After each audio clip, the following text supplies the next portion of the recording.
Time now for Coming In Hot with Brent Wallace and former Ottawa Senator Jason York.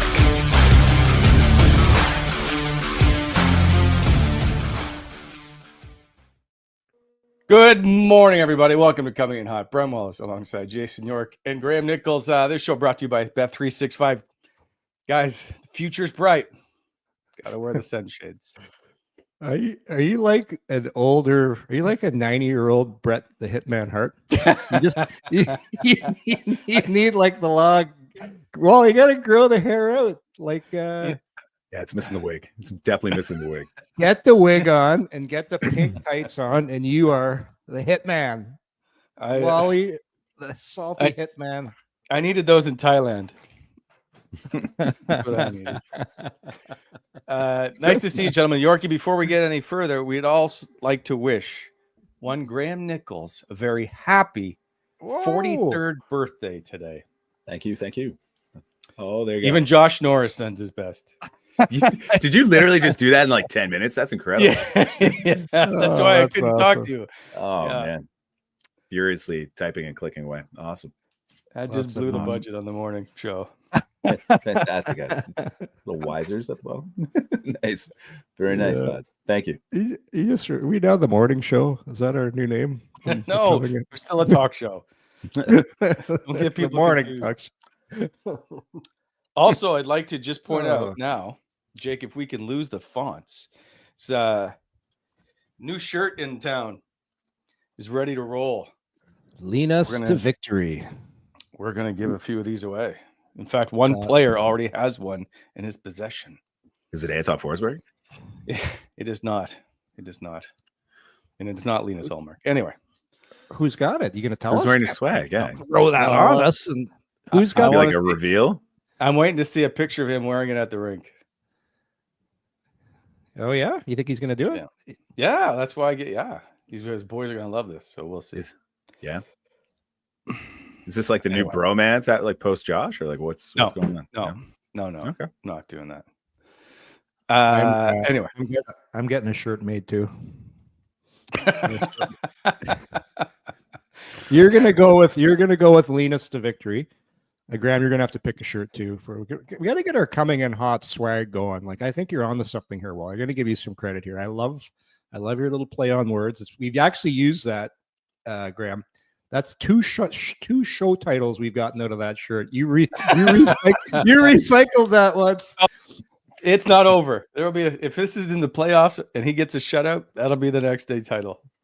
Yeah, I am making an Amadio shirt. I'm gonna get my cricket machine. I'm gonna make my Amadio shirt. I tweeted it last game. It's my old line. We could have used a little more Amadio. A little play on the old. Need a little more cowbell. I need a little more Amadio. So I'm gonna get working on that. That's gonna come on our swag list too. I like it. I would get one. Yeah, no, what do you think? I would have 100% get an Amadio shirt. 100%. 100%. You imagine some couple all of a sudden in the stands, you got like thousands of people wearing. I could have used a little more Amadio. Be awesome. Why not rock me Amadio? Why is that not better? That's pretty good. It's pretty good. There it is. Oh my Lord! Don't one of the you know what? This was back when Saturday Night Live was actually good, and you could watch. It's unwatchable now. But back in the day, the old cowbell skit. Yeah, those are some good days there, Wally. Speaking of good days, as we move on from this, the Sens comfortably sitting in a wild card spot, 7 points ahead of anybody else as they get now with 9 games left to go in the season. The standings are quite favorable as Ottawa now plays 8 of 9 at home, including tomorrow against Buffalo. Going to have to win one against Buffalo one of these days. I looked it up. They have not been swept or lost 4 straight, I should say, in a single season to Buffalo. In 2011, they had overtime losses in that season, so they did go 0-2-2. In 1996, I believe, is the last time they lost 4 in a row in a single season to the Buffalo Sabres. They need a win. Makes no sense. It just certain teams. I don't even know why. Certain teams you own, and certain teams for some reason they beat you. I remember when I was playing, we played the Islanders. I think we had like 12 wins in a row. And I just remember as a player, every time I'd go into the old building in Long Island, you just feel great. You love the ice, you love the conditions, the visiting dressing room just feels right. The everything, and you get there, and there's really no reason for it. Like, although, like, Graeme, look at the Buffalo Sabres. I said this last time we talked about them. They're not that bad on paper. Like they've got. No, they do. They've got some young talent, right? It's to me, and I've said this before on the show. It's reminiscent of where Ottawa was like 2 years ago, 1 year ago. Just kind of a little sloppy at times. This year they just haven't been getting the saves, and it's a bit of a dog's breakfast, and it's just like that losing culture just permeates that group, and it's just I don't know. Something's got to change down there. But you're dwelling on Buffalo losing 3 in a row, but like Ottawa's not playing Buffalo in the postseason. They might have a chance to play like Toronto, and they've swept Toronto three games to nothing, right? So it's all about how you feel going into the postseason, and I think down the stretch it's going to be fun to watch Ottawa, because like you're talking load management. Do you start resting Brady Tkachuk? Do you start giving Mark more time? Like, what do you do? No, you got to clinch. You got to clinch, because the only thing this team is expected to do. I understand. That doesn't mean they're until they have an X by their name. You play everybody until that's done. Then you worry about it afterwards. But you need, and then the decision is, well, is anybody close to you to take the wild card spot away? So no, there's no resting. This team hasn't been in the playoffs for 7 years. Nobody gets a break until this thing is seen through to the end. They would have to lose every game and have 2 teams win every game. Even so, I know, like that, we've said that all along. When Ottawa was up 4 points. Here is the last 10 games of the top of the teams that are basically in a wild card chase. Here are the 10. So no team except Ottawa has won more than 4 games. Everybody else has won 4 games or less. And the point is, everybody talks about how, they're only 4 points back. If you don't win any hockey games, you still stay 4 points back. That's the point. Like, everybody's a 500 hockey team at best. And so Gary Bettman's NHL. While I believe the Ottawa Senators are firmly in a playoff spot, until you have that tick on your box, you're not going anywhere. You're playing everybody. I was really impressed with Columbus. And to my point where teams on paper should be better, Columbus on paper should be worse. Like if you look at that lineup doesn't have a lot of players like, well, that guy's a really good player. That guy's a really good player. Like, look at their D, look at their forwards, look at their goaltending. But it's amazing when you watch 2 games back to back, how Columbus plays and how Pittsburgh plays. Like, oh my God, watching Raquel play, no wonder nobody wanted to trade for that guy. I've never seen a guy play on the outside more and not go to dirty areas and just not play hard. Like, and then you watch Columbus play. Every single player on Columbus makes you pay a price. You notice in that Ottawa game, every single time somebody let the puck go and passed it, they're getting hit. Hit. Like, it was just, that's why Columbus, they're not going away. Like, I was really impressed with how hard Columbus plays, and then in retrospect, watching how Pittsburgh plays, they are exactly where they should be based on, they don't play hard. Like, they just do not play hard. And Columbus, my God, that team has overachieved all year, and they're not. I have a hard time seeing that team go away. They're so resilient. I don't know about you guys, but Columbus really impressed me with the type of game they play. They just keep coming and coming and coming.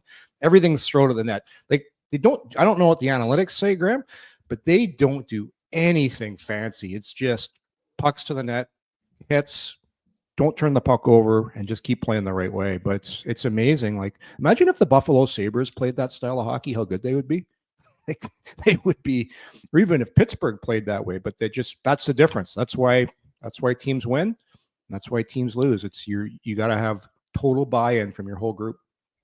Yeah. So I've got them pulled up since the trade deadline, because I was just curious what Ottawa's numbers were before the show started. Like, Columbus, since trade deadlines, we're rocking like 55 percentile, like shot metrics, expected goal data. Like, they're playing at a relatively high level. And like you said, like to come off an emotional back-to-back or an emotional win, shootout win over Vancouver. It's just like 7-6, I think the score was. Like, to go from that to traveling to Ottawa and then giving like an Ottawa team that's like pretty gritty and resilient in its own right. Like, giving them all their money's worth in a back-to-back like that. That's pretty impressive. I don't know what time Columbus got in with that snowstorm going on in Ottawa as well.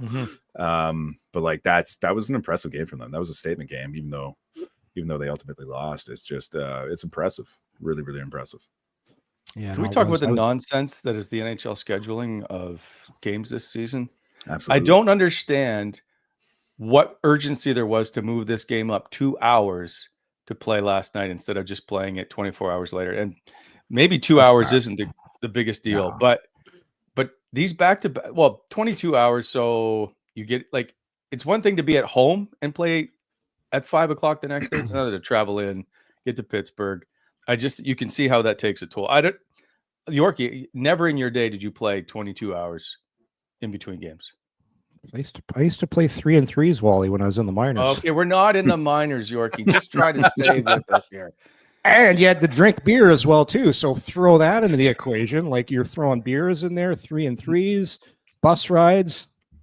Playing in the minors each year is actually equivalent to a dog year. It accounts on your body. Okay, can we just stay to the NHL for now? Yeah, so here's the thing with back-to-backs. Beginning of the season, they don't really bug you so much. I actually prefer back-to-backs over practicing any day of the week because you don't have to go to pregame skate. You're staying at the Ritz-Carlton. You get the heated toilet seat. You've got an unbelievable meal. It's just it's awesome. You're playing cards on the plane, but now everyone's hurt. Like pretty well, if you go through most teams in NHL, each guy on every team has something wrong with them. So that's what makes back-to-backs so tough. This time of year, you got to do all your rehab before the game. You got to do all your visits with the trainer, and then you got to play. So it is tough because you've been in the room, you guys lately. Like probably it's hard to find a guy with an ice pack on that's coming out to do media availability or a hot pack on his back. It's this time of year, but it's the same for everybody. I didn't say Ottawa was any different. I don't like the scheduling. I know other teams go through it. But what are you going to do? What are you going to do? Do you blame the league? Do you blame the league though? Because like obviously they don't care about their product that much if you're stacking this many like back-to-back games, and especially like the home and away. It's like that doesn't make any sense to me. Where you're forcing all these teams to travel all the time. Like, figure it out. You can stack the back-to-backs. It's fine to me. I just don't understand why we have to try and jam 2 games in 6 minutes. Just spread 4 nations. 4 nations. No. At time-wise, like. If you played the first game, you could have played. I was going to say Columbus played the night before. Like played Ottawa's first game at 5. The next night it's at 7. Like I just don't know why we're trying to shorten it. Well, do you want the college scenario? Columbus just comes in for the weekend, and you do all your games. Here you go. There's a couple games. We're gonna play a couple games, stay in the city. Actually, guys would like. I don't mind that. Set up shop for the weekend.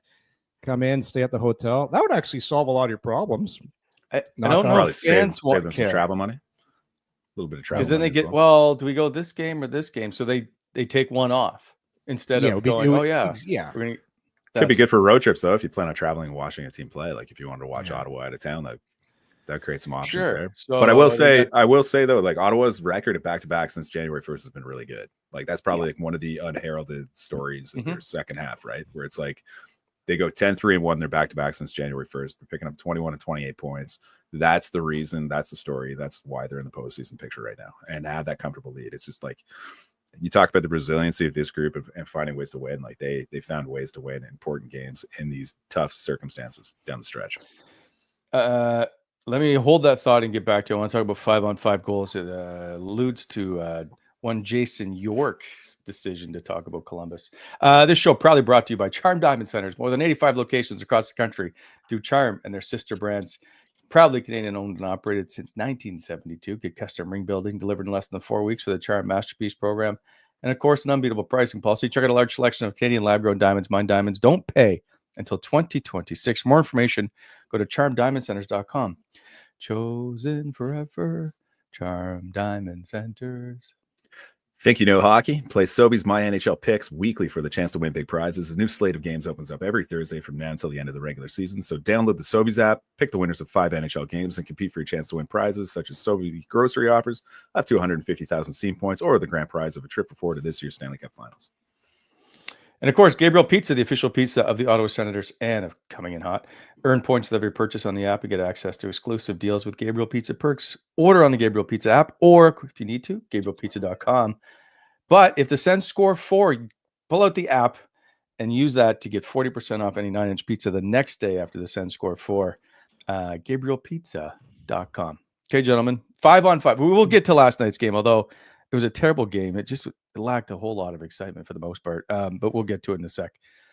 5-on-5. Is there a concern that Ottawa currently sits 30th in the National Hockey League in 5-on-5 goals? Washington is first, by the way, and Columbus, maybe surprisingly, second in the National Hockey League, 5-on-5 goals. Yorkie, you brought up Columbus. You saw how they play when they just grind you down. Mm-hmm. Is there a concern with Ottawa's 5-on-5 game? Oh, for sure. You want to be better than 30th.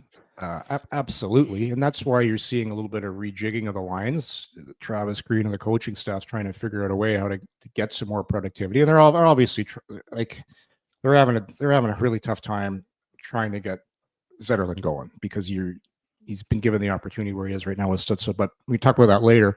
But yeah, you don't want to be 30th. How do you fix that? Sometimes when I watch Ottawa, they get a lot of zone possession time, and they'll do a lot of things on the outside. I just wish they would try simpler plays more often.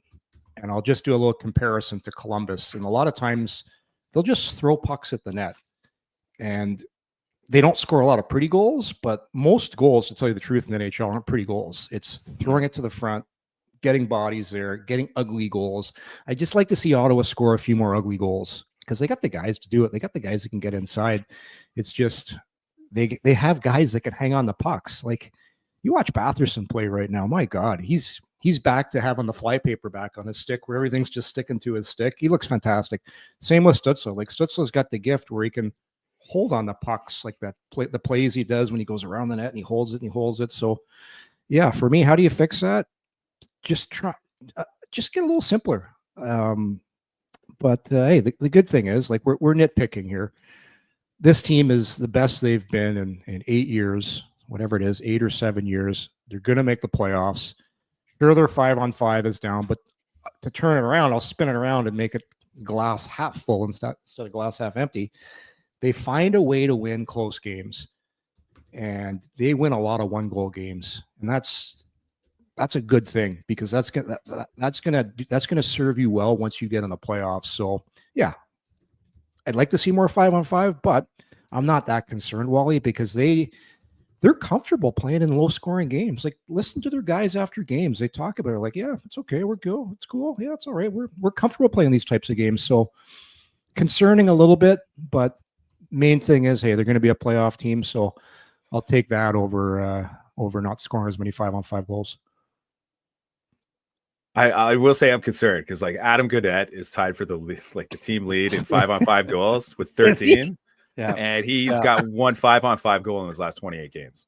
Like that, if you want like an embodiment of what's going on in 5-on-5, that's the hockey guy. Hey, where did he go last night? He only played like 5 minutes or 6. Was he hurt last night? Because he has 1 assist in 20 games. He's a shooter. So they're just finding his way. They're playing his way 3 lines on the 4th line. Well, it's because he's not really a centerman, and they're trying. I'm just telling you, it's the domino effect of when you trade for a guy and he doesn't produce right away. It affects the chemistry of everything else going on with your scorers. Yeah, I like the glass half full approach to this is like this team is a very competent defensive team at 5-on-5. Like obviously they have their lulls, like any team does, but like they're upper third, middle of the pack in like almost every defensive metric. But like, yeah, like Wally, like your scoring rates are right. Like 30th in 5-on-5 goals, 30th in shooting percentage. Goals for 60 rate is 28th. Expected goals is 25th.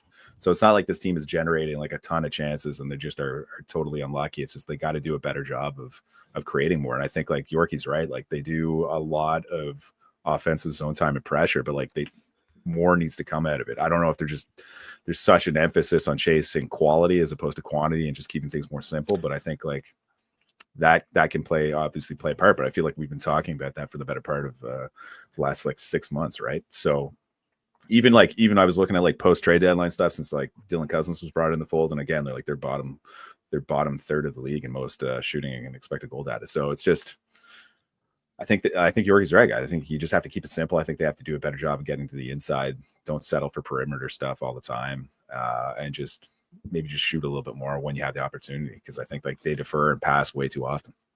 Have you seen what are their metrics, Graeme? I haven't looked at them for offensive zone time as far as the NHL goes. It's got to be pretty good. It would have to be pretty good. Most of that data is like very proprietary. Like you have to pay for those like third-party services. Like I'm not so like. No, it's prohibitively expensive to get that data. But it'd be good to know. I can ask Travis if he knows tomorrow offhand if he has that data available. How the team's doing, but like their neutral zone play compared to where it was before Travis Green is unbelievable. What they do to other teams in the neutral zone by playing on top of the puck. Like if you watch how their forwards now, it's called reloading. So when they go in for the forecheck, back when they were playing the old system over DJ Smith, I call it dive bombing. The forwards would come in, dive bomb, and then two guys are caught. Then all of a sudden, you've got a massive gap between your forwards and your D. And when that does, it allows the other team to get all kinds of speed to the neutral zone.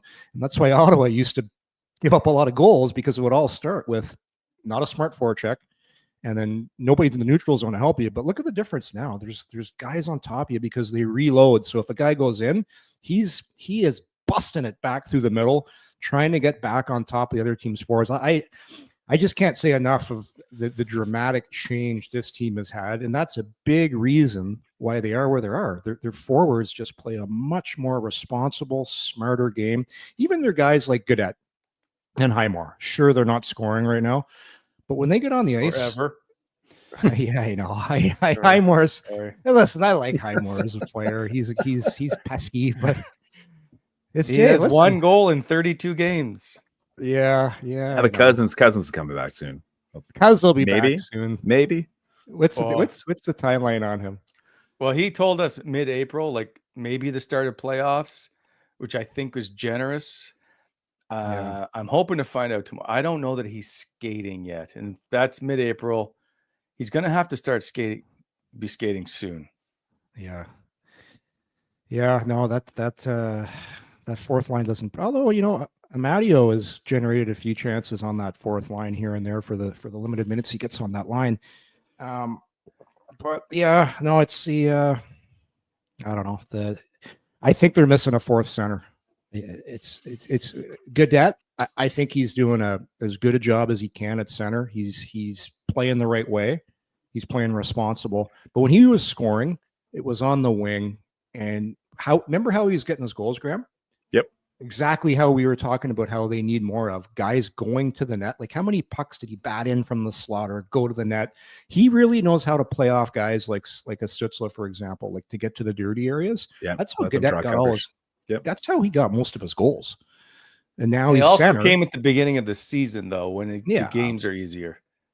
Well, anybody that thought that was going to continue just wasn't going to happen. Like he just knew it. But hey, he's had a nice season, and now he's playing a defensive role. And just your job as a fourth line center is don't get scored on.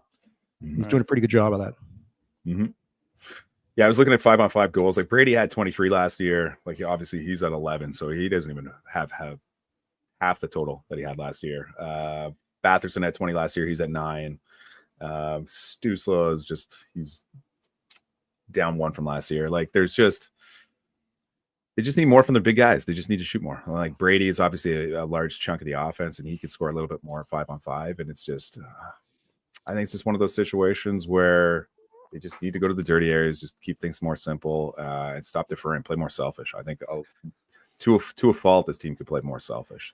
Yeah, good point. But I really like Brady with Stützle. I just think if you watch Timmy Stützle play right now, he's having to do a lot of work on that line. Like he's F1 most times on the forecheck. Like you watch him in the corners the last couple games, going to the corner, winning the puck, shielding the puck, getting separation, putting it down to Zetterlund gets it, and then he doesn't have the same kind of ability that Brady has of continuing plays in the offensive zone. If you ever watch when Zetterlund gets the puck, a lot of times he'll be stationary and then the play gets killed. Like he's really good at getting the soft areas. Like Zetterlund is very smart at getting to those high areas in the slot, finding some. We've seen it the last few games. He's got some great looks. He should have a couple goals, but I just find Brady just knows. And listen, he's played with him for a long time. He knows how to play with Stützle, knows where he's going, and he does a lot of the dirty work for Timmy on that line. Like I thought, the way these lines are constructed right now, and I know why they are. They're trying to get Zetterlund going. It's just it's a lot to ask for Stützle because Brady, he takes a lot of heat off him and does a lot of that dirty work in the corners. And I people can say what they want about Giroux. Like when that line's together, when they're going, Giroux, Stützle, and Tkachuk, they would have been a handful for Pittsburgh to contend with last night because Pittsburgh plays soft. And those guys I thought would have picked that team apart.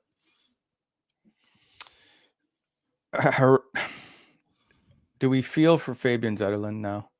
Oh yeah, man, the poor guy. He's getting some. He's getting looks. He works really hard. Like you saw last night. He's like, what do I need to do here? Like, come on, man. Like that was a great little cutback on Carlson. Then he gets to and that's what he does. He got to the soft area right after that. Got a good look, but man, he knows it. But it's not from a lack of effort. Like the guy is working his ass off. How does he have 17 goals? Because he's on because no, I know, but it's a shitty. You still got to team. put him in. Like here's the difference. Like right, he's alone in front against Tristan Jarry yesterday, right? And you're like, oh yeah, goal scorers usually will find a hole, and it's just interesting to me that he just can't seem to find one right now. I don't know if I think he's got a great shot. I think if you looked at him in the NHL, is he a first line goal scoring winger? Probably not. Like I've played on teams like that San Jose team that are bottom dwellers in the league, and your top guys. I just remember. I'll give you a great example. I played with this guy in Anaheim, Todd Krieger. If you remember this guy, Todd Krieger played on line with Korea, and who else was I forgot the other guy he was playing with. Anyway, he played with Korea, and he got off to a great start. Like, and he was scoring all the time. But then he eventually went to a different team. And you just get slotted differently when you're on a team with a lot better players. And it's man, the NHL is a tough league. And if you look at Zetterlund, yeah, sure, he's got a great shot. He's strong. He can go to the dirty areas. But is he a top line player? Probably not. And I just think the expectations are pretty high. But he should be scoring. Like I'd say he's a 20-goal scorer in this league. But it's just he's having some really, really bad luck right now. And I think expectations from people thinking he's going to come in and score every game are a little bit. Yeah, no. I just feel for him. It's got to feel like you're on your new team. There's a lot of hype. Maybe you coming in to help with this 5-on-5 scoring. Yeah, but look at his. So if you go through his entire career, was he a huge scorer coming out of Sweden? Like he was always a good prospect, good shot. He had that one really good year in the minors. I think he was in New Jersey's farm team where he had 20-some goals. Like he was never like a 40-goal scorer. He had 24 in San Jose, though. Yeah, again, you got to understand when you get all the looks and all the opportunities on a bad team, it's kind of going to be at a proportion compared to what if you went to a team that's got depth. I understand, but you still got to put it in against an NHL goaltender. It's a lot different. It's a lot different putting it in and getting that goal in a 5-2 loss because a lot of teams will let up. And so I'm not saying that's what happened. I'm just the circumstances. It's just totally different. But I still think he's a much better goal scorer than he showed. You watch the guy in the height. He can shoot the puck. He does some good things. Absolutely. It's just I'm upset. Magnus Arvidsson told us that he was going to light it up. And you know what? I think when this team gets in the playoffs, I do think you're going to see him score a few goals, and you'll probably get a few before the season's over. Like nobody can get this many looks and not score. Bill McGalt. glass half full is he's an RFA this summer, so it's just driving the price a little bit down. Right there, you go. So yeah, Graeme, thank you, birthday boy. But you know what? Nobody else is scoring. Nobody else is scoring at 5-on-5. So it's like you're like, oh, why isn't he scoring? It's like you could go through that roster right now and say, why are you guys not playing better? Why are you not producing? But you can say, like I know you have your board of guys that haven't scored, but here's the domino effect. You bring in Zetterlund, you want him to score, so you try and put him into a situation where he's going to get some goals for you, and that's what he is. So you do that. but then there's a little bit of a trickle down effect. Pinto then removed from that second power play. Pinto now primarily in a checking role, playing and playing some great hockey defensively, killing penalties, taking D zone draws. So why isn't Pinto scoring like he was before? Well, because a lot of his looks have been given to Zetterlund, and that's just the way it works. Like, you can't. Not everybody on the team is going to score, but that's why Pinto is not scoring at the clip he was. Like, it's just he's in a different role now. Yes, and say, by the way, Shane Pinto, I think in that role, he's had his moments. He's playing excellent. Weird, so those weird penalty, like he's had some stupid penalty calls, right? Yeah. Like that have led to goals, but that line, are we upset with the way the lines are structured at the moment? I really like the actual Pinto, Tkachuk, Greig line. I really like the way, and I think that line was excellent last night. And you like, and by the way, line, I have moved. Well, I've He's moved the Stützle line down. People saying that Brady Tkachuk is on a third line just blows my mind. And the way Shane Pinto and Ridley Greig are, so it's numbering these lines doesn't make any sense. Anyway, Pinto's just played a lot of ice time. Do you like it, Yorkie? Like, I know you talked about like Tkachuk with Stützle. Obviously, like whenever those guys play together, they're electric in terms of their numbers and production and the way they play. But like, to me, this is almost like reminiscent of like the old Jacques Martin days, Yorkie, where it's like there's talent staggered throughout the lineup, and it just makes Ottawa tougher to match up against. But I don't know. I don't mind it. They just need more production out of Giroux and Zetterlund for sure. But I love the Cousins-Perron Batherson line. Like, Batherson's next level. He's playing at such a high level right now. It's great to watch. That line, I just go back, and I'm going to go back to it again. One of Ottawa's best lines throughout that streak was Pinto, Amadio, and Greig. They were that line. So you basically, and this is how you win this time of year and in the playoffs, with players that play the right way, especially defensively, because they were getting their points from good defensive structure. Like Amadio, was it last game? He was creating. He should have had 2 primary assists. He sent one guy in for a breakaway. I think it was Stützle, because I can tell like, Travis Green's trying to find a way to get Amadio some more shifts in the game, because he's got him down playing with Gaudette and Highmore. Right. But anytime you slide him into another position, he does something useful for him. So do I like these lines? No, I would love to see that line back together of Amadio, Pinto, and Greig. And I like Tkachuk with Stützle and Giroux. And then obviously the Cousins, Bathersons, and Perreault line has been exceptional. But then you come back, like, what are you doing with Zetterlund? It's like, why did you trade for him? So it's trying to get him going. So I think he will. It's just, if I'm coaching this team right now, it's almost like you're hoping, man, wouldn't mind if one of the guys maybe got a nagging injury where he needed a game off, so I could shuffle the lines a little bit, because I just it would be nice to have another guy down the middle on your fourth line that was your prototypical fourth line center, because you can see when games get close, Gaudette's ice time really goes down late in the game. Yeah, well, they're just trying to generate some offense somewhere. Same with Highmore, and there's also not a lot of penalties being called at them. Or there was. But also too, like when you get into games like that, coaches play who they trust. So you always know who the coach trusts, because all of a sudden, Highmore and Gaudette aren't on, but Amadio is now taking someone's spot, another line in a position where you don't want to get scored on. So. It'll work itself. This will work itself out. Like I think something will happen down the line here. There'll be another injury, but it's like they're missing. You're missing a fourth line center that would make your life a little more easier with putting these lines in place. Yeah, I don't disagree with that. This show is presented to you by Club EG. Time to start dusting off the clubs and getting ready to tee it up. Club EG is your best bet for an amazing golf season in and around Ottawa. One membership with Club EG gets you access to 60 amazing courses at member-only rates. Check out the courses online. We are giving away foursomes to some of the great courses like the Marshes, Equinel, La Source, Mountain Creek. Go to clubeg.golf. Plenty of different packages to suit you. Right now they have Easter specials on, so check those out. These are the guys who also run awesome events like the Ottawa Sun Scramble, Ottawa Citizen Golf Championship, the Commissioners Ottawa Open, APGA Tour America's event at Eagle Creek, tons of golf leagues, lots of great trips and more. They cater to literally every type of golfer. clubeg.golf. And also by our good friends at BEI. With spring right around the corner, it means it's time to start thinking about doing some landscaping. Maybe even thinking about doing that driveway. Get some interlock going on the little borders of your driveway. Bonisher Excavating is here to help with competitive pricing on all your landscape needs. So give them a call at 613-432-1120 or go to bonisherexcavating.com. BEI is helping to shape the Ottawa Valley.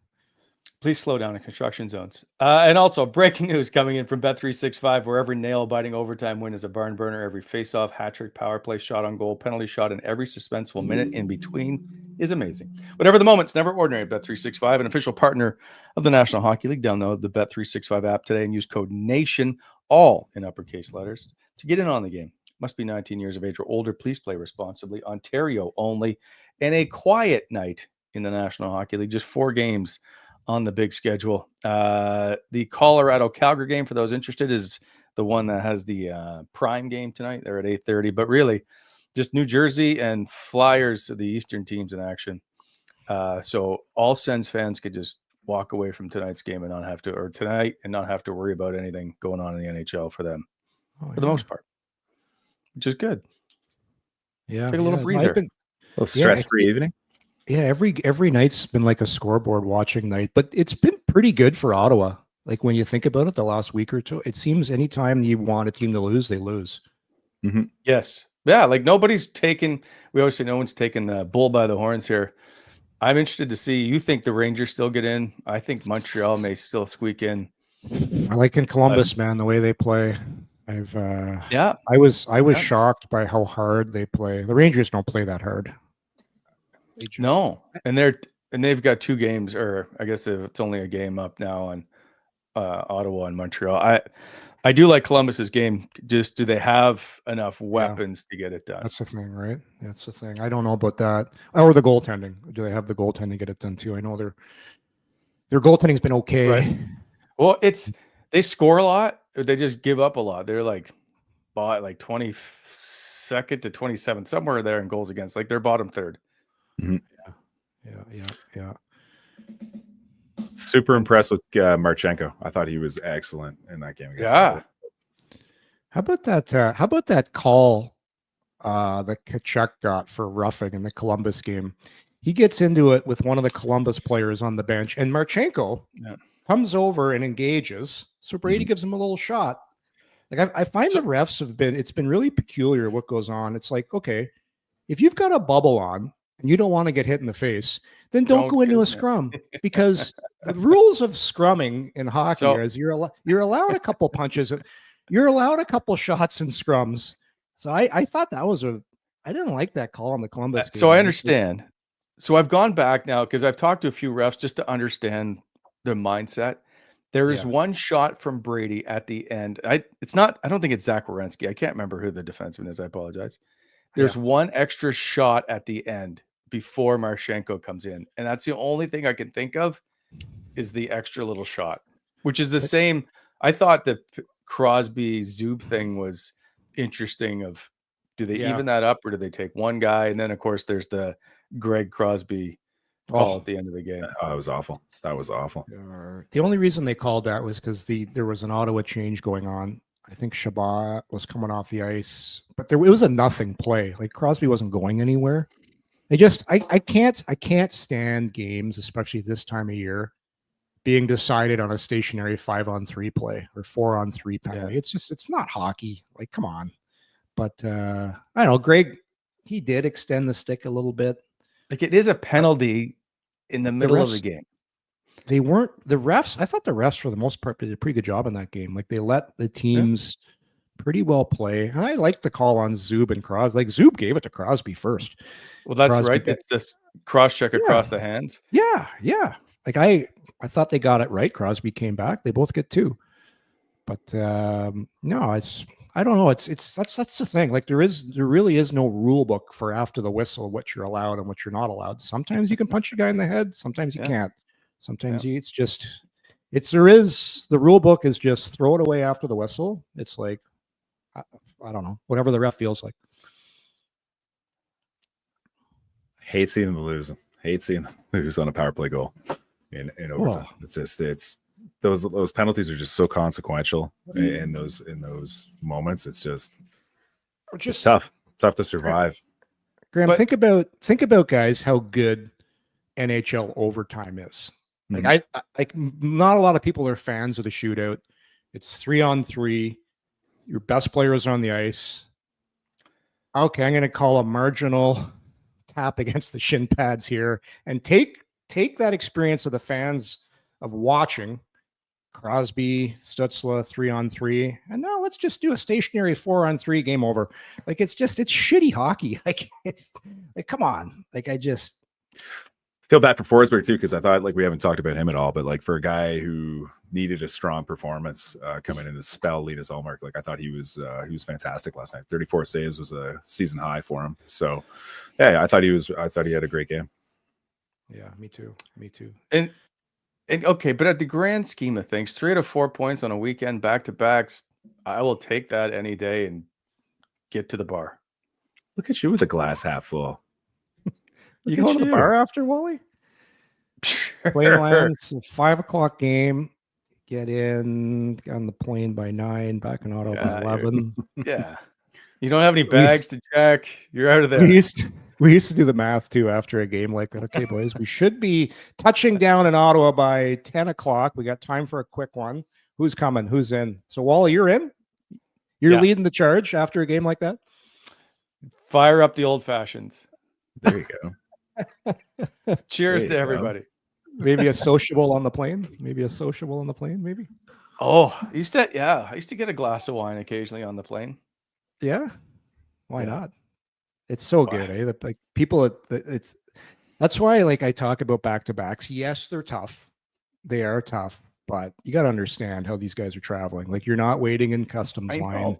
You're not waiting to check in. You're not carrying it's not like you're going on a beer league hockey trip with your buddies and you check in your equipment bag at the airport and then airing it out in your hotel room. No. It's pretty good. Do you remember recently the former Toronto Raptor dumped on Toronto saying, it's so tough to fly through customs? Here's how customs works, at least on NHL planes or NHL trips. In Canada, they usually meet you on the plane. And back in the day, you used to have to fill out the card. You just hand your card and walk past. Yeah, it's pretty good. It's literally as you just walk off the plane. There is no real delay. I know in the US a couple times you've had to put your bag through security and walk through. They're not stopping you. They're checking your passport. That's it. I don't understand. There's not a long delay here. And if you've got something to declare, you can declare it. Sometimes you don't pay, or you do, and you move on. As long as you don't make Alexander Daigle bomb jokes, you're totally fine. Right? Robin Leonard, I know he had a bit of an issue, but it's not a big deal. The whole customs thing that they were talking about, it's not an issue. No, it's not. It's not. I'll tell you, the place where the travel is the most difficult is Anaheim. Of all the teams. Because you're in a location, it's much better now. But when I was playing there and you didn't have all the teams like there are now around there, the reason is you can't fly out of Orange County Airport, which is a 15-minute drive from the rink. You have to come into LAX, which you add on an hour because you got to get on the bus, go to the Honda Center, then you got to take your stuff off or whatever. You go off the bus in your car. You add on roughly almost 2 hours to every road trip. Because of that, because there's a curfew at the Anaheim Airport. It's 11 p.m. or something. It's crazy, and it's so brutal because the Orange County Airport is so nicely located, but you can't. It's always got to be LAX. So I remember most road trips, I wasn't in my bed coming home, even short ones, until 4 a.m. And so yeah, they got it. That is a place where it is tough. The Western travel is so much harder than the East. Yeah. Nobody appreciates how hard it is to travel in the West. Yeah. But you do feel when you go from, let's say you're playing in Ottawa and you go play in Anaheim, you feel like $1 million in the morning. You get up, it's 5 in the morning and you feel awesome. Yes. I agree. All those Western trips, especially because it's February. All of a sudden you're at the JW Marriott in LA and you walk out to the pool and the JW morning paper. Yep. Good times, eh, Wally? Good times. Have your toast. Yep. Burnt toast? What do you Wow, say when you're on, Not when in you're on LA. the road? They won't cook Like, you do you say breakfast, like no. when you go and have your breakfast at the JW? Do you say, "Hi, I'm gonna get some peanut butter toast"? Can you like extra burn it? Like, what do you say? No, you just order toast. That's how you just have some toast. But you like yours burnt. Not always. It depends on how the day's progressing. So like if you Don't had you a like bad that little taste of char at the end? No, I don't. I don't want burnt toast. It's awful.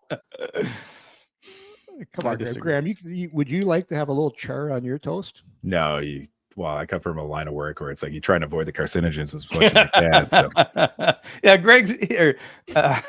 Graham is already tainted by nothing can be burned for Greg. Do you guys Graham. Do you guys have a queue down at? Do you have a barbecue down at the fire hall?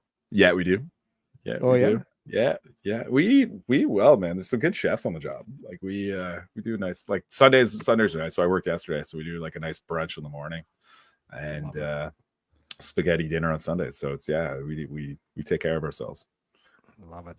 Steaks. How you guys doing the steaks down there? Is there any guys? Oh, that so say- so we're a little spoiled. So one guy on our crew used to work at the Keg. So he's got an inside track on steaks that we can get, and he's a fantastic chef. So we get taken care of. We got a junior member who's like unbelievable cook. So we get spoiled.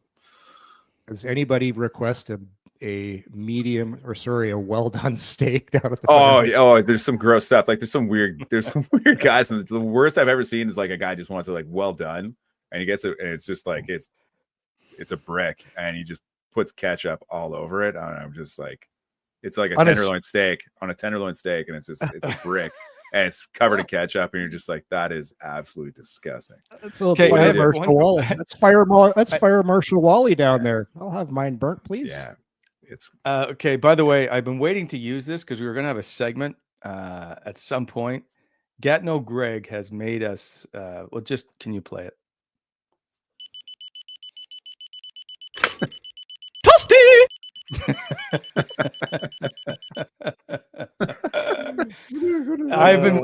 I've had this for months, but I don't know what to do with it. So he just wanted to make it.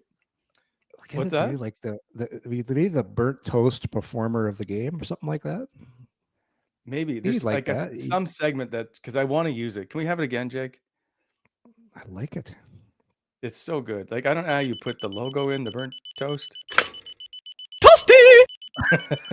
Like you need like a hot take that you could use that for a hot take. Yeah. Is that you sing? Are you singing Toasty? Is that your voice? No. He just made. He goes. I just thought of you, and I made this. So good. Miss Gatno Greg. He's out in Alberta. He moved away. I know he's in Alberta. I you know what? Sent him a mug. He got a mug. He deserves one. Yeah, he deserves one. So anyway, still one of the funniest gifs or videos he's made is the Fallen Leafs video where everyone's getting kicked in the nuts by Austin Matthews, and you can see the guys just taking it. Oh, and there's some videos that just make you laugh every time, and that one's just so well done. It gets me right in the tickle bone every time. Back to the games on the weekend. Is there anything else that stands out for you? That, by the way, Graham, the power play or the penalty kill has been okay. Penalty kill, yeah. It's been the Graham Nichols penalty kill has been very good. It's been good, but like so I was digging in the numbers. I wanted to write an article about it. I don't know if I will, and it's kind of shit piling on Hamonic a little bit, and I don't think it's his fault at all. Like I think like obviously he'll contribute to it and stuff, but I think like the right side on defense usually that's where most of the shots even come from. Like whether it's Jensen on the ice or Hamonic, and I was just kind of looking at like the PK numbers when Hamonic's not in the lineup, and it is 37 for 45. For a success rate of 82.2, which if you extrapolate over the course of the season would give the Senators the fourth best penalty kill in the league. So I'm not trying to pile on. These are the numbers, but these are the numbers. But those are just the numbers. It could be completely contextual. I don't know. Goalies could just be making the saves, but there might be something to it. So maybe the diamond PK deserves more credit. So it's a lot of pressure down low. Like you got to have really good sticks. I'd say that formation against a team like Tampa, because Tampa gets like those. It's really tough to go cross on that because everyone's kind of down low and you're protecting the middle like they do. They do protect the middle extremely well, and they give a lot of the looks to the outside. It's just I can just tell you from experience as a defenseman down low, it is really tough to when it's just you down there. And you got to stop that crease pass. It puts a lot of pressure on that bottom guy and the goaltender. So, yeah, it's working right now. Like it was good, and they're still getting some looks offensively as well. I got Pinto had that. Like, look, think about that game last night. Just back to that game for a sec. They had some chances to win that game. Like Pinto off the post. Sanderson hit the post too. When Sanderson had that one look where he jumped up. Mm-hmm. That was shorthanded. They get a lot of looks shorthanded. But yeah, they had chances, but I don't know. The one thing about Hammer Time, he's still a pretty good shot blocker. I'll give him credit. Like he knows how to get in the lanes. He sacrifices his body. You tried to fool everybody too, Wally, saying he was going to be in the second pairing with Shabbat in that game. I saw you posting your lineup before the No. I said this is how they are lining up, and then later Travis Green said Nick Jensen would be in the lineup. Yeah, he's so good. I wasn't trying to fool it. That's the morning skates. When people don't skate, you just say what the lines and pairings are. I think I got to do a Yorkie Vids Jensen collage here pretty soon. Like when you watch the Sens play when he's in the lineup, the effect he has on Shabbat, it just helps the breakouts so much. He's always available for the outlet relief pass that you want as you're like when you're in trouble, you just know he's there, whether it's a little chip to your partner, a reverse, a D to D. And then once he gets it, he's so good at skating out of trouble. He's just like a lot of talk about Jacob Chychrun and that big contract and 20 goal scorer. Yeah, he's had a great year. He's a great fit in Washington today. I think we have the same birthday. Yeah. Do you guys? Yeah, like it's that trade for both teams was a perfect fit. Jensen was exactly what Ottawa need, and Chychrun, hey, for himself personally, you're never going to get that contract in Ottawa because he was never going to get the offensive looks that he's getting in Washington. So it's helped both teams tremendously. Like look where Washington is and look where Ottawa is. But every time I watch Jensen. And it's tough because we talk about Sanderson so much because he's playing unreal right now. Shabbat's playing unreal. You know who else, Wally? Because you asked a question, what stood out to me last night? I thought Tyler Clevin quietly had a really good game last night. Like his ice time wasn't super high, maybe around 13 minutes, but physically he had a couple shifts where he imposed his will on a couple guys. And I like that, like a little bit of nasty around the net. I thought he did some really, and still moving the puck pretty good. I liked his game last night, Tyler Clevin. He's been quietly good, like defensively. He's been quietly, like he's had a very strong defensive season. But like Yorkie, like here's a question for you. Like looking forward for next year, like Ottawa's defensive depth on the third pairing has kind of been questioned all year. Like who should play with Clevin? They've juggled a few guys in and out. What would you do to address that position, like going into next year? Because for me personally, I feel like he just needs like a two-way puck mover. Like if you can pair Tyler with like a good puck mover who can also like hold his own in his own end, I think that'd be like the perfect. Look who's coming. Well, look who's going to get a great audition next year in training camp. playing in the Western Hockey League right now. Puck moving, right shot defenseman. So you can see how things are slotting now. And don't forget, like Clevin, after this summer, and I think he's pretty calm with the puck. Like for a big man, like he just doesn't get the puck and chuck it away. Like he can make a play, he can skate pretty good. But after a summer of reassessing his season, another summer of getting bigger, stronger, and more confident, the game's going to slow down for him next year. So I think you could possibly put a Yakimchuk with a Tyler Clevin, because if you're going to start the season with Yakimchuk next year, and I don't know, he'll probably need some time in the minors, but he'll get a look, or if he has a good camp, he'll get a look early on in the season, and Clevin could be the guy, because you're not going to mess with that top four. You're not like Zub, Sanderson, tremendous pairing. Jensen, Shabbat, tremendous pairing. Maybe Yakimchuk goes there to start the year, right? Like it's limited minutes, ease them in. You get an injury to one of your Shabbat or Sanderson, maybe get some second power play units. It'll all depend on how his camp goes, how his summer goes, but that's eventually going to be the guy, right? Yeah. I guess my only concern with that, and like we've talked about this on the show before, is that if one of those veterans gets hurt, like Zub's injury history is kind of checkered. Nick Jensen's going through his issues, obviously, this season. If one of those vets gets hurt, then you're put in a spot where Yakimchuk, whose defensive aptitude and ability and skating and everything else is kind of questioned, hasn't really grown to that well, we just haven't seen it. We haven't seen it at the professional level for a consistent stretch. So my concern is like, would that be him taking on too much responsibility at such a young age? Also, too, I've totally forgotten about Mountain Paulo. Like Mountain Paulo's come out of nowhere. So big, strong, right shot. The same thing's going to happen for him in the off season. Like it's amazing. I can just tell you from my experience, after you get your feet wet in the NHL a little bit, when you take another summer, Matt and Palos and Clevin are going to come back to camp next year, especially Matt and Paulo. He's going to know the guys. He's going to feel more comfortable. He's not going to be, because people wouldn't think this, but when you walk into a new situation, depending on your personality of how you assess things, you're never going to quite be yourself, because you don't really know this guy. You don't really know that guy. And it's, for a lot of guys, it's really difficult when you walk into a room with 20 guys you don't really know. That's not going to be the case for Matt and Paulo next year at camp. So I would expect his game, his confidence level to come up. So, and he's big too, Wally. Like we've talked about, before, like having big guys in your third pairing.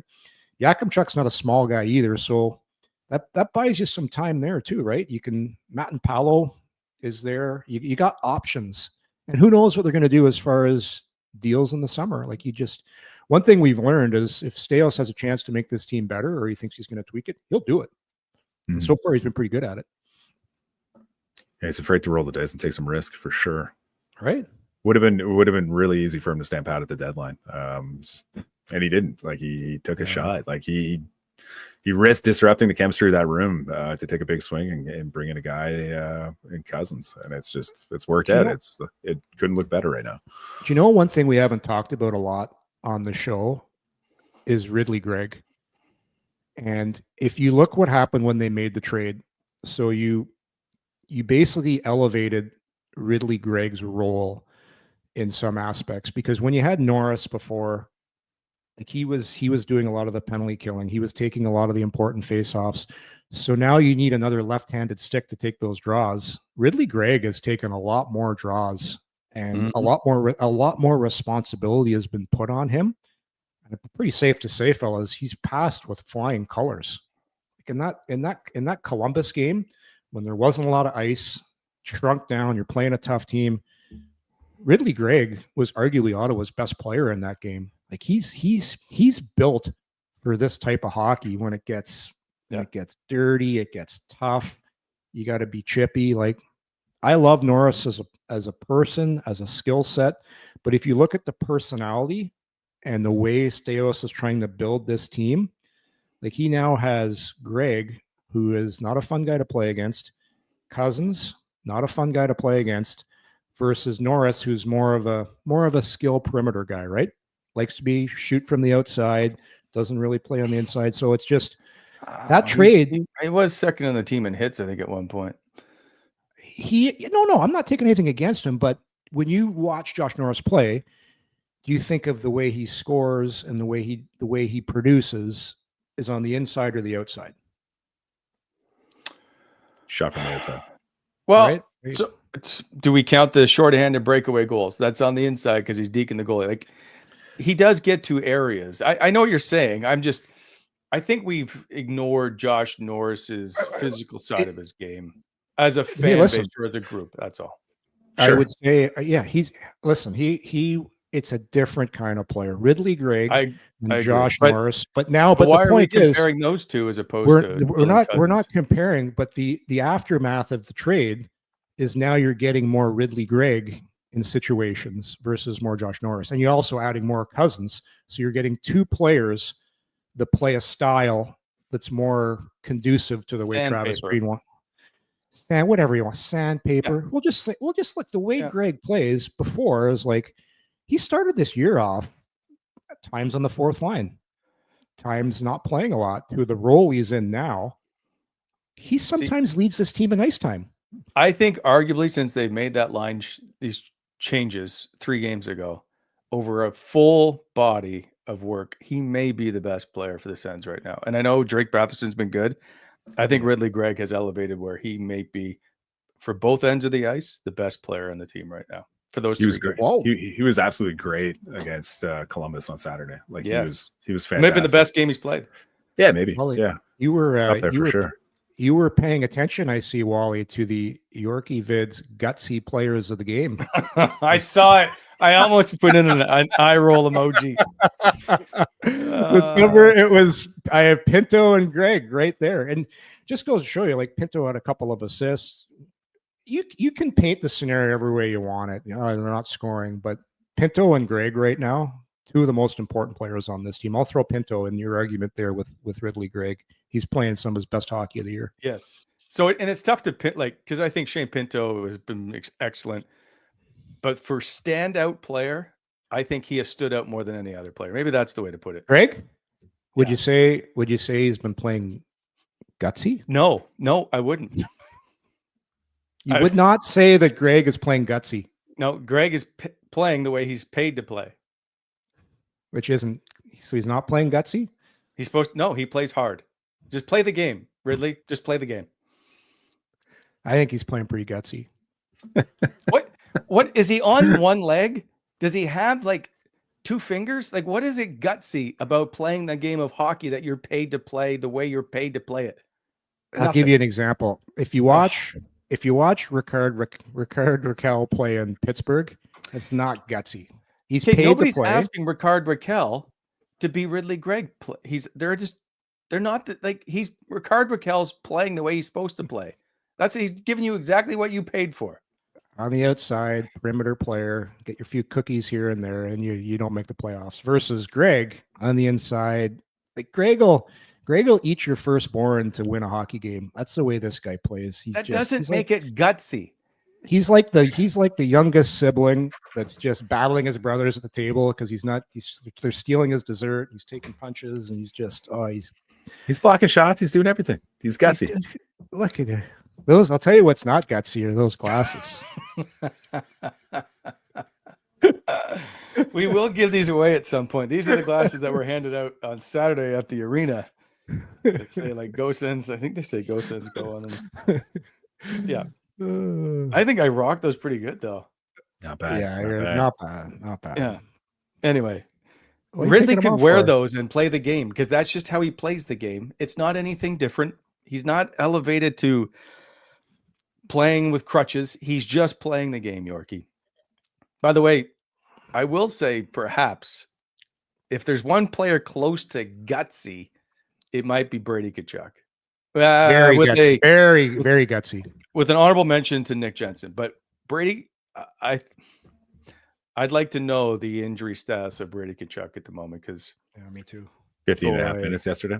You don't call up Angus Crookshank on a whim. You call him up because you're not sure that somebody's playing. And that somebody, I'm pretty sure, was Brady Tkachuk. Yeah. I was worried at the end of that period there when he went off, when he had that those collisions you have. Was it Graves, the big D he collided with?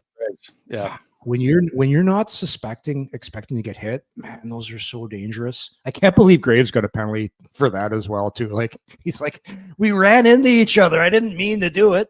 That wasn't a great call on them, but yeah, good thing he came back. Oh, wow! Someone's just went on the chat here. Wow. Can you read this, Wally? Brent's looking pretty handsome in those glasses. Why are we pumping Brent's tires? What are we doing? Who's in charge of the chat here? We have a very, very smart, educated fan group listening and watching the show. That's all I can say. Brent, the very Hitman. smart. That's awesome. Brent.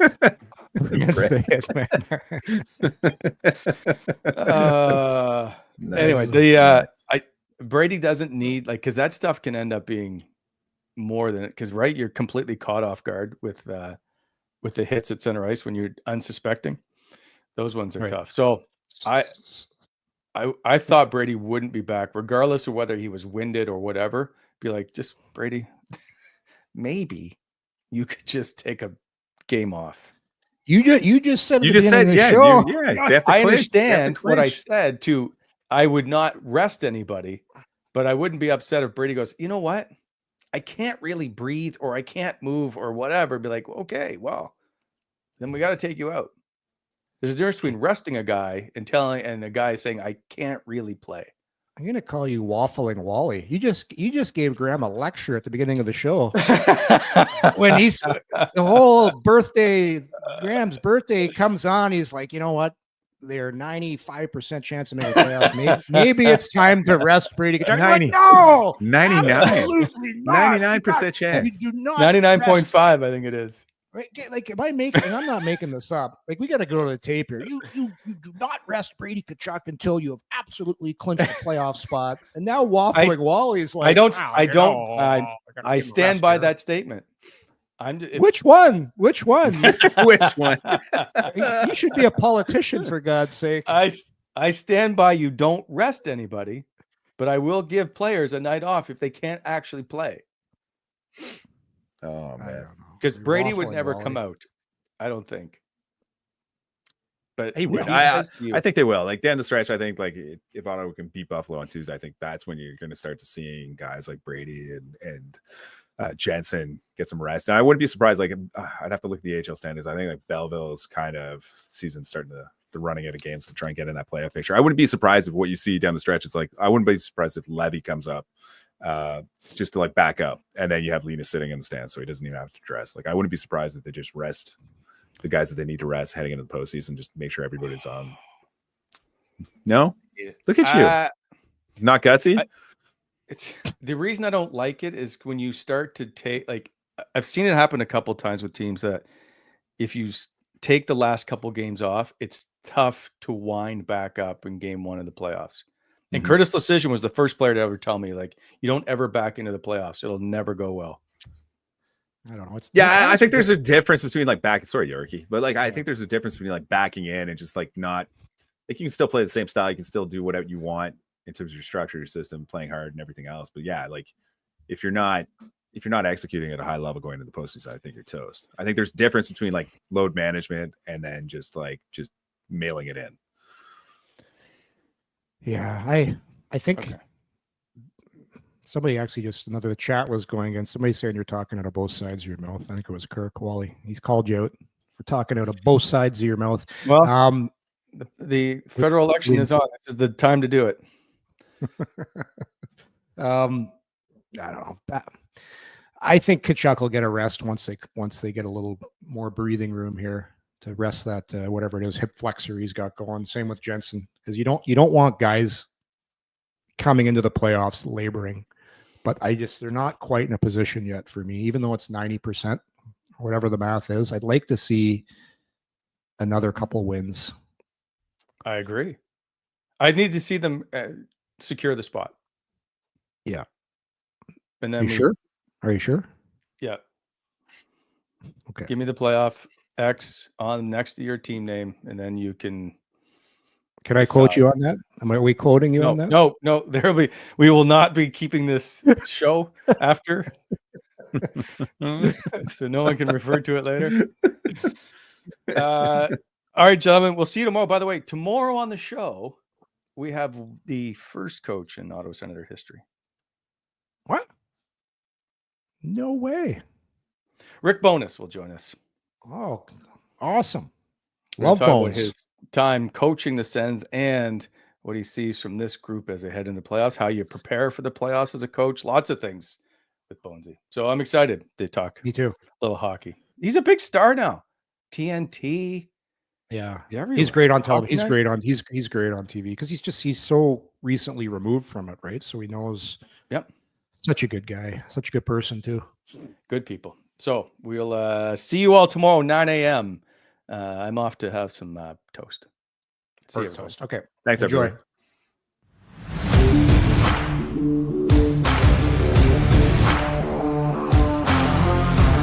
Thanks for tuning in to Coming In Hot. If you enjoyed the show, hit that like button and be sure to subscribe to never miss an episode.